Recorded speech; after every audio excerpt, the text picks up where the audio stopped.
Damascus claims that the recently concluded successful presidential elections are an important step towards strengthening internal stability in Syria, an objective that clashes with the refusal of Washington and its European allies, who, in addition to maintaining the economic blockade, insist on describing the elections as illegal. In order to undermine stability in the Arab country, our correspondent Hisham Wanus has more.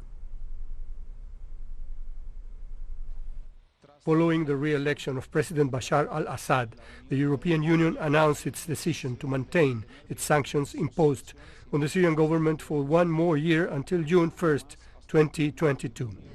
In response, the Syrian Foreign Ministry, in addition to condemning the decision as inhumane, said that just as the Syrian people and their army succeeded in defeating terrorism and its supporters through their massive turnout at the polls, they are now more determined to thwart any attempt to external pressure on interference in their internal affairs. We denounce that the decision to prolong the sanctions regime imposed on the Syrian people represents an act of genocide against the Syrian people, and we stress that the Syrian people, in spite of all the pressures, will not give up the right to self-determination and have massively demonstrated it in the presidential elections by deciding that President Bashar al-Assad is their only leader.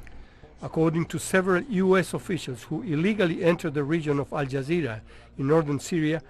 the United States claimed that in addition to maintaining the so-called Caesar Sanctions Act, it does not consider President al-Assad as a partner, since in its opinion the elections were neither free nor fair. Damascus denounces these as hostile statements, which show that Washington is disconnected from reality. The stand of Western countries, led by the United States, shows that they deliberately ignore the massive participation of the Syrian people in the presidential elections and prove that they seek to prolong the war to serve their interests without caring about the suffering they cause to Syrian people in a serious violation of their sovereignty and independence, as well as of international laws. Only the Syrians legitimize or not the presidential elections, and not the declaration of some Western officials full of fallacies and lies who claim democracy while imposing unilateral sanctions.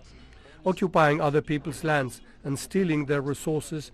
that is what Damascus says in rejection of all the European and American attempts to sully the independence of the Syrian national decision.